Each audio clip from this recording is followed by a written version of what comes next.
Hello students, last class में हमने professions देखा था। अभी हम देखते हैं physical properties of halo alkanes. ठीक है, तो फिजिकल प्रॉपर्टी मतलब क्या है, उनका फिजिकल अपीयरेंस कैसा है, उनकी सॉल्युबिलिटी कैसी है, उनका मेल्टिंग पॉइंट बॉइलिंग पॉइंट कैसा है। ठीक है, ये सब इसमें फिजिकल प्रॉपर्टी में आता है। तो पहला क्या आ रहा है, फिजिकल स्टेट, मतलब कैसे दिखाई देते हैं। तो क्या कह रहा है first point, lower members of halo alkanes are colourless gases at room temperature.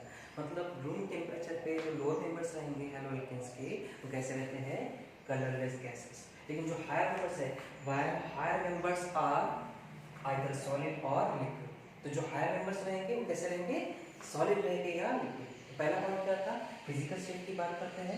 तो जो लोअर मेंबर्स रहते हैं वो कैसे रहते हैं, at room temperature they are colourless gases, while higher members are liquids और सॉलिड्स। ठीक है, सेकंड पॉइंट क्या कहना है, bromides and iodides develop colour when exposed to light. ठीक है, मतलब लाइट के कांटेक्ट में आने के बाद जो अल्केन ब्रोमाइड्स या आयोडाइड्स रहेंगे वो क्या कलर इम्पार्ट करेंगे, मतलब they develop colour when exposed to light. तो this is about the physical state of hello alkanes. Next point क्या आ रहा है, स्मेल। उनका स्मेल होता है या नहीं होता है, कैसा होता है। ठीक है, तो क्या कह रहे हैं, lower members are sweet smelling liquids. तो जो हेलो एल्केन्स के जो लोअर मेंबर्स होते हैं वो कैसे होते हैं, sweet smelling liquids. They are sweet smelling liquids. Lower members of halo alkanes are sweet smelling liquids. So this is about smell. Next point क्या है, solubility। अब जब किसी भी ऑर्गेनिक कंपाउंड का solubility किस पर डिपेंड करता है, क्या वो पोलर है या नहीं है, इन वाटर। वाटर में अगर किसी भी ऑर्गेनिक कंपाउंड का solubility की बात करेंगे तो इस पर डिपेंड करता है कि वो कंपाउंड या वो सब्सटेंस पोलर है या नहीं। अब हेलो एल्केन में थोड़ी बहुत पोलैरिटी होती है, ठीक है, 6 बॉन्ड पोलर नेचर का होता है। तो फिर भी क्या कह रहा है, they are slightly soluble in water. मतलब वाटर में उतने ज़्यादा सोल्यूबल नहीं होते हैं, but they are readily soluble in organic solvents, that you have to remember. ठीक है, so haloalkanes are slightly soluble in water but they are readily soluble in organic solvents. तो organic solvents का क्या होता है, alcohol, ether, benzene, chloroform, ये सभी कहलाते हैं organic solvents. So they are readily soluble in organic solvents but less soluble in water. Next point क्या है, डेंसिटी। अब डेंसिटी किसी भी कंपाउंड की डेंसिटी किस पर डिपेंड करेगा, उसके मास और वॉल्यूम पर, क्योंकि डेंसिटी का फॉर्मूला होता है मास अपॉन वॉल्यूम। यहाँ पर देखिए, bromo alkanes, iodo alkanes, polychloro alkanes are heavier than water. Water से ज़्यादा डेंसिटी ब्रोमो और आयोडो एल्केन्स की होती है और साथ में पॉलीक्लोरो एल्केन्स की। ऐसा क्यों, क्योंकि ब्रोमीन का एटॉमिक नंबर ज़्यादा है, उसका मास ज़्यादा होता है, आयोडीन का भी एटॉमिक नंबर और ज़्यादा होता है, और पॉलीक्लोरो मतलब कि बहुत सारे क्लोरीन एटम्स प्रेजेंट हैं उस हेलो एल्केन्स में। तो bromo alkanes, iodo alkanes, polychloro alkanes ये वाटर से ज़्यादा हेवी है लेकिन इनका डेंसिटी भी ज़्यादा रहेगा। ठीक है, फिर क्या हो रहा है, लेकिन chloro and fluoro alkanes are lighter than. अगर नॉर्मल क्लोरो एल्केन की बात करता हूँ, क्लोरो एल्केन की बात करता हूँ, तो वो वाटर से लेस डेंसर रहेंगे। ठीक है, तो दे आर लाइटर देन। फिर क्या हो रहा है, density of haloalkane is directly equal to size of halogen atom. ठीक है, मतलब हेलोजन के साइज पर डिपेंड करेगा कि हेलो एल्केन का डेंसिटी कितना रहेगा। तो क्या बोल रहा है, density of haloalkane is directly proportional to size of halogen atom.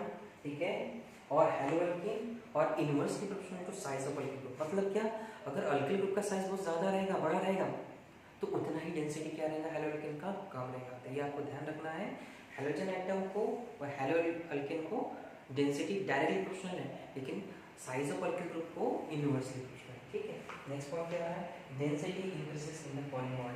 तो अगर मैं अलग अलग हेलोजेंस की बात करता हूँ, अल्किल हैलाइड्स की बात करता हूँ, जैसे अल्किल फ्लोराइड हो गया, अल्किल क्लोराइड हो गया, ब्रोमाइड हो गया, आयोडाइड हो गया, तो सबसे ज़्यादा जो डेंसिटी का ऑर्डर है ना, इंक्रीजिंग ऑर्डर, तो किसके लिए रहेगा, अल्किल आयोडाइड्स। ठीक है, ऑब्वियसली आयोडीन का एटॉमिक नंबर ज़्यादा है, उसका साइज बड़ा है। ठीक है, ठीक है, तो आपको ध्यान रखना है, सबसे कम density alkyl fluoride, then alkyl chloride, then alkyl bromide, then alkyl iodide. ठीक है, इसके बाद एक प्रॉपर्टी आती है, यहाँ पे स्पेस नहीं है। ठीक है, that's melting and boiling point, वो भी एक्सप्लेन करते हैं।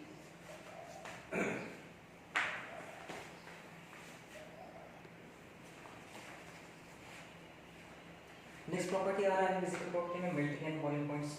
ठीक है, तो अगर मेल्टिंग और बॉइलिंग पॉइंट की बात करते हैं, ठीक है, तो यहाँ पे क्या बोल रहा है, melting and boiling point of alkyl halides are greater than corresponding hydrocarbon. मतलब हाइड्रोकार्बन से अगर कंपैरिजन करता हूँ, ठीक है, हेलो एल्केन्स का मेल्टिंग और बॉइलिंग पॉइंट का, ठीक है, तो वो क्या रहता है, ज़्यादा रहता है।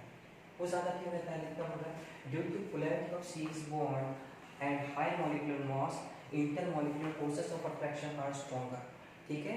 तो ज़्यादा मॉलिक्यूलर मास होने की वजह से इंटरमॉलिक्यूलर फोर्स ऑफ अट्रैक्शन ज़्यादा हो जाएंगे, स्ट्रॉन्गर हो जाएंगे। इंटरमॉलिक्यूलर फोर्स ऑफ अट्रैक्शन क्या क्या आता है, London forces, van der Waals forces of attraction, ठीक है, और डायपोल फोर्सेस ऑफ अट्रैक्शन। तो वो ज़्यादा हो जाएंगे, उसकी वजह से बॉन्ड स्ट्रेंथ बढ़ जाएंगी, उसको ब्रेक करने के लिए ज़्यादा लगेगी, इसलिए मेल्टिंग और बॉइलिंग पॉइंट जो होता है अल्टीमेट का वो ज़्यादा होता है दैन हाइड्रोकार्बन्स, ठीक है। उसी की वजह से and results in increasing melting and boiling point. Next point क्या बोल रहा है, hence order of boiling point of hydrogen is given in the boiling order।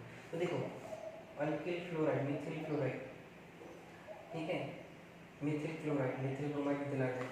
तो यहाँ पे देखिए मिथिल आयोडाइड का सबसे ज़्यादा बॉइलिंग पॉइंट या मेल्टिंग पॉइंट है। ऐसा क्यों, क्योंकि आयोडीन जो है उसका साइज सबसे ज़्यादा है, उसका एटॉमिक नंबर ज़्यादा है, उसका मास भी ज़्यादा है। तो हमने देखा था लास्ट टाइम कि जितना बड़ा साइज उतना van der Waals force of attraction और इंटरमॉलिक्यूलर फोर्स ऑफ अट्रैक्शन ज़्यादा शो करेगा, इसलिए बॉन्ड स्ट्रेंथ बढ़ जाएंगे, उसको ब्रेक करने के लिए एनर्जी ज़्यादा लगेगी, इसलिए इसका मेल्टिंग और बॉइलिंग पॉइंट ज़्यादा है। नेक्स्ट क्या बोल रहा है, in case of isomeric hello alkanes branching results in decreasing boiling. अब number of carbon atom same है लेकिन कोई स्ट्रेट चेन है, कोई ब्रांच है, तो इन हैलो अल्केन्स का अगर मुझे डिफरेंस निकालना पड़ेगा मेल्टिंग और बॉइलिंग पॉइंट में, तो मैं क्या देखूंगा, अगर जितना ज़्यादा ब्रांचिंग रहेगा, जितना ज़्यादा ब्रांचिंग रहेगा तो मेल्टिंग पॉइंट और बॉइलिंग पॉइंट क्या हो जाएगा, डिक्रीज हो जाएगा। ऐसा क्यों होता है, ब्रांचिंग बढ़ने की वजह से इंटरमॉलिक्यूलर फोर्सेस ऑफ अट्रैक्शन क्या हो जाते हैं, वीक हो जाते हैं, कम हो जाते हैं, इसकी वजह से बॉइलिंग पॉइंट क्या होता है, डिक्रीज हो जाता है। इसलिए क्या बोल रहा है, in case of isomeric hello alkanes branching results in decreasing boiling, ठीक है। नेक्स्ट पार्ट क्या होना है, नेक्स्ट प्रॉपर्टी का लास्ट प्रॉपर्टी क्या बचेगी, इनफ्लेमेबल नेचर, ज्वलनशीलता, ठीक है। तो हाइड्रोकार्बन से ज्वलनशील होते हैं, जैसे एलपीजी हम यूज करते हैं, इसमें mixture of butane and isobutane, ठीक है। तो ये अगर इसकी बात हैलो अल्केन्स की बात करें तो they are less inflammable than hydrocarbons, so they give green edge flame with copper wire on heat. तो कॉपर वायर के साथ अगर हम इसको हीट करते हैं तो कैसी वो फ्लेम देता है, ग्रीन एज फ्लेम, और इसी को हम कहते हैं बेल्स्टेन टेस्ट। क्या कहते हैं, बेल्स्टेन टेस्ट, ठीक है। तो ये सब था physical properties of haloalkanes, ठीक है। आप पढ़िए अच्छे से, जो भी डाउट्स आते हैं आप कमेंट करके बताइए, उसको हम सॉल्व करेंगे। तो आज के लिए इतना, थैंक यू।